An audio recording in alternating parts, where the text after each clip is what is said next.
So what is networking? Networking basically means exchanging information, really interacting with other people, and over time, building your own network, your spider web. While we're in this topic, let's talk about a few myths that surround networking. Myth number 1, networking is only for extroverts. A big no to that. When you see me on stage, or when you look at all the speakers that spoke today, you're probably saying, oh, she's a public speaker. She's a good networker. Or, oh, this person doesn't have stage fright. He's a good networker. Or, oh, this person is a natural extrovert. She's a good networker. But if you knew me as a teenager or growing up, you would never associate the words extrovert and networking with me. If you ask my family, they will tell you that I was painfully shy. I had these Harry Potter glasses. I used to be a tomboy. I loved my books way more than I loved people. So what changed? How did I transform from being this introvert, this shy person, to this stage? My life, if you look at social media especially, feels like an adventure. But it also hasn't been that easy. I've had to start my life again and again and again. And that has forced me to adopt networking and really put myself out there. Why? Especially in Asia, and especially in Nepal, we're told one thing. What is that? We're told that to be successful in life, you need to do one thing right. You need to study, get good grades, and you will be successful, right?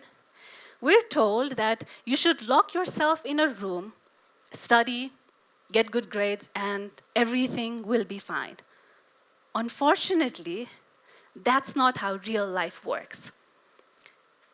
To get a good job and to do really well in your life, in your professional career, you need many more things and not just good grades.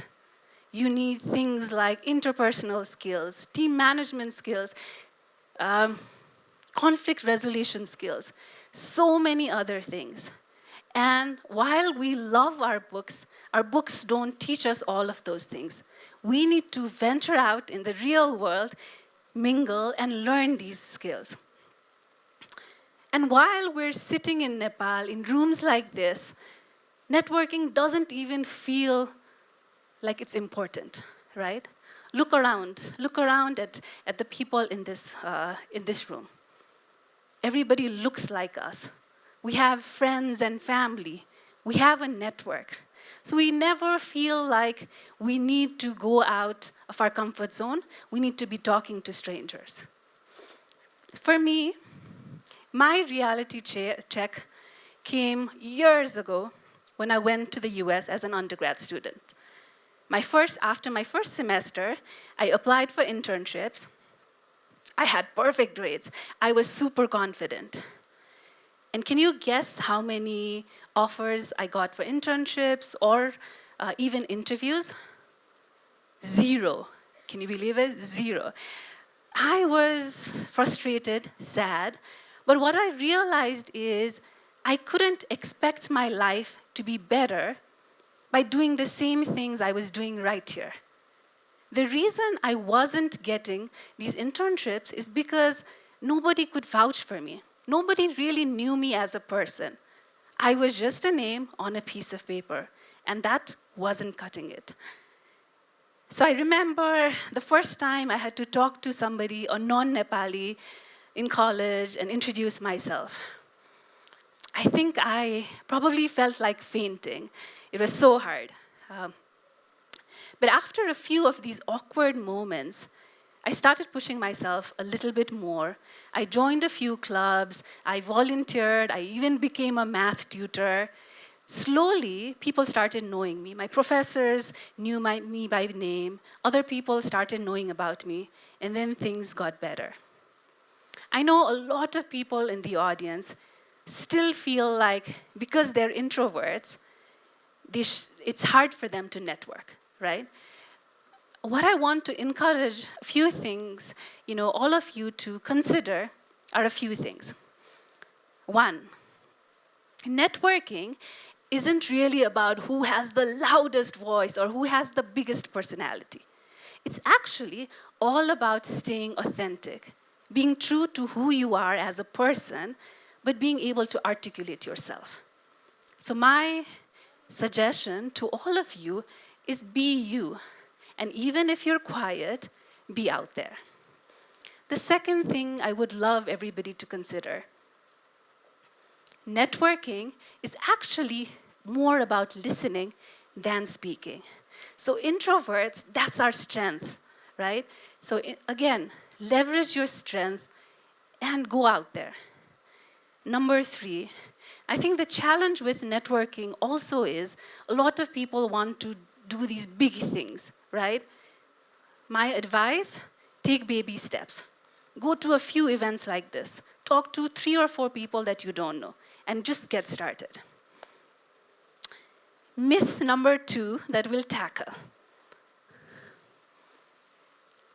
Networking is only for business people and entrepreneurs. Again, a big no. I think Western movies and social media tells us that networking looks like people in suits, people in these fancy boardrooms and hotels and golf courses and whatnot, right?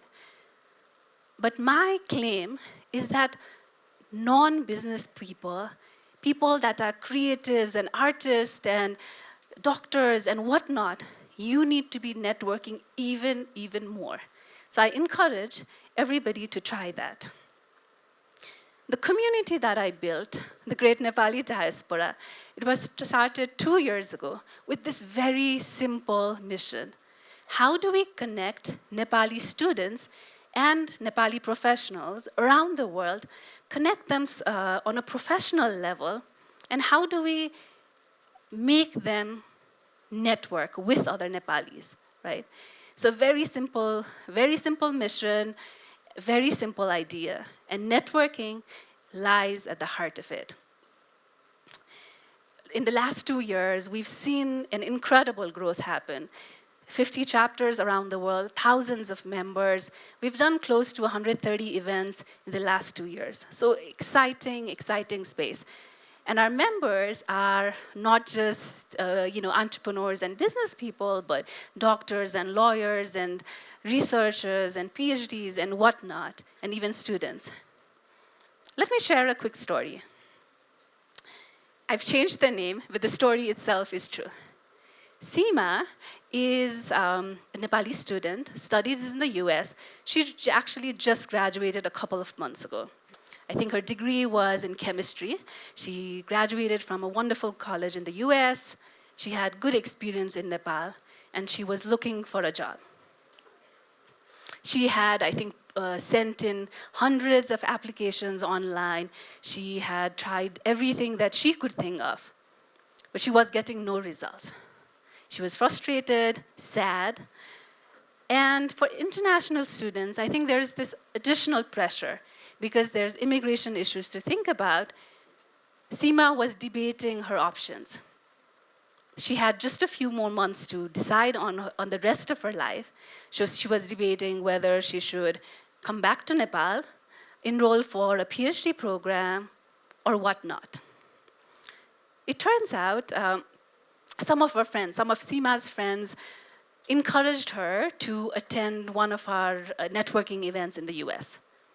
For a while, she resisted. She didn't want to go. She especially didn't want to go and face other Nepalis, because all of us have this innate fear of feeling this sense of shame.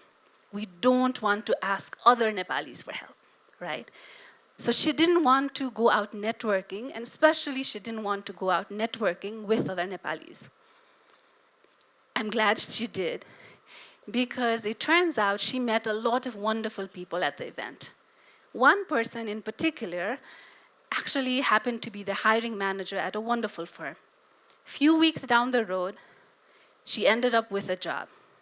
Amazing story, right? Yes, no, yes. But what I don't want anybody to believe is that networking is not a magic pill. What I'm not here to tell you is that leave everything else, don't study, don't do anything, just network and your life will be set. What I'm here to tell you is that on top of the hard work you're already putting for your school, for your work, everything else, give yourself that chance. By exposing yourself to this opportunity, you actually increase the surface area of your success. So my 2 cents on that. The last myth that we'll talk about, networking is about adding people to your social media accounts. How many people believe that? How many of you have heard or actually have said things like this? I have 10,000 connections on LinkedIn. I have, 2,500 followers on Instagram. I find myself saying these things at some times, right? And I think this is such a common thing. We're so used to chasing numbers that we don't think that the quality of our connection matters. We think that the hardest thing in life is to just, connect to people, just throw out these random connection requests and just have these people be part of your network. But if these connections, whatever the number is, 100 connections, 1,000 connections, 10,000 connections, if they are not there, if you have a question, for the students in this group, if you're trying to decide on a major, can you call somebody in your network and be confident that they will give you the right advice? If you start thinking about starting a company, for example, do you have people in your network that could help make the connections, that could actually give you advice? Do you have people in your connections that you're meeting offline, not just online? So think about having an active network, not just numbers, but a network that is connected with you, that supports you on your journey. I'll share a little bit in terms of my personal journey. I've been really, really successful, I think, just in terms of navigating different industries, different countries. It's come with its own set of challenges, but it has been incredible. 2 years ago, I started, sharing about something that I had felt as a student and working professional throughout my life. Whether I was in the US, Canada, Singapore, I had always felt this particular thing. And 2 years ago, I actually had the courage to ask it publicly. And the question was, why are we, as Nepalis, so connected socially, but not connected on a professional level? Why do we say things like, Nepali-lai kura भन्नु हुँदैन? Nepalis will just not do anything. They will take your idea and run with it. We have these biases that actually control us, that actually prevent us from doing something. So 2 years ago, on LinkedIn, I started sharing my ideas that things need to be better. Nepalis need to move beyond Momo parties and have mentorship parties. We need to see successful Nepalis out there. We need to have mentors out there really intentionally helping each other. So what happened after I posted? A lot of people started responding from all over the world, especially people from outside Nepal. Everybody felt like they had faced something similar. They felt like it was a lonely journey, whether they went as a student or they were working. They never felt like they had other Nepalis to connect to professionally, where they could share about, the good and the bad of working, the challenges, and so on. So 2 years ago, with this incredible energy that I was feeling from my community, from my network, I actually had the guts to quit my full-time job and do this. It hasn't been easy, but I mean, this has been the best 2 years of my life. So, back to the tips for everybody. Think again about your network, how you can leverage it, how you can really do something with it. And to leave you, since, again, lots of students, I leave you with a homework. If you don't have one already, please make sure you have a LinkedIn account, especially for the professional world. Professionally, at this point, that is the platform to be, right? Number 2, please have a headshot for your profile. And don't use the one that we took earlier. Don't put your selfies on a professional network. Number 3, before you leave today, connect with some people that you don't know. Whether they're taking a different degree, whether they're from a different college, whether they're just somebody that you have no idea about. Number 4, post something about this event. What did you learn? What did you like, dislike, whatever it is? So this weekend or this week, take some time to really reflect on what you've learned. And the last point, study, network, and repeat. Thank you.